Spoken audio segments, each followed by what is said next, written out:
Сәлем достар, бүгін біз ерте қартаю себептерін айтамыз.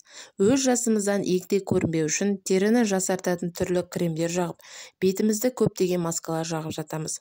Сұлулық екпелерін егіп, басқа да косметологиялық сиқырларға жүгінетіміз жасырын емес. Осылайша бетімізді кәріліктен құтылғымыз-ақ келеді. Десе де, кейбір әдеттерімізбен өзіміздің қартаюға қадам жасап жатқанымызды байқамаймыз. Назарларыңызға қартаюдың негізгі себептерін ұсынамыз. Бірінші, иықты тік ұстамау. Иықты тік ұстап, кеуде мен иек көтеріңкі жүру, бет бұлшықеттерінің салбырап, мойынға ерте әжім түсірудің алдын алатын қарапайым ереже. Екінші, судың жетіспеуі. Шай, кофе, газдалған сусындардың ешқайсысы ағзаға сұйықтықты тепе-теңдік ұстап тұру процесіне қатыспайды. Сондықтан да күнделікті таңертең аш қарынға 2 стақан су ішіп тұруды әдетке айландырыңыз. Тамақ алдында су ішу өте пайдалы. Үшінші, аз ұйықтау салдары. Дұрыс ұйықтамау ұйқының қанбауы, сондықтан да түнгі уақытта ұйықтамау көңіл күйімізге ғана емес, денсаулығымызға да әсер ететіні абзал. Түнде коллаген белсенді түрде түзіледі, ал коллагеннің жетіспеушілігі терінің 2 есе тез қартаюына себепкер болып келеді.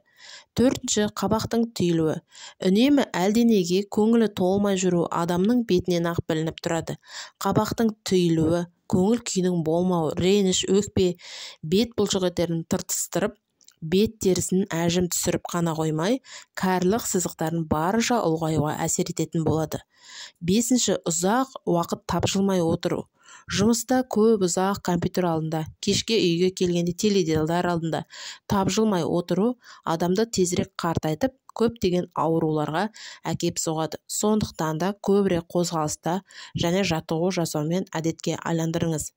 Алтыншы, беттегі макияжды жумай ұйықтау. Жуылмаған тоналды крем теріні ұзақ тесіктерді бітеп, түрлі қабынуларға себепкер болып келеді. Ал көз бояулары қабақтың, көздің айналасындағы жұқа терілерін ерте қартайып, құрғақ әжімдеп кетуіне қолайлы жағдай туғызады. Туш бұл кірпікті сынғыш етеді.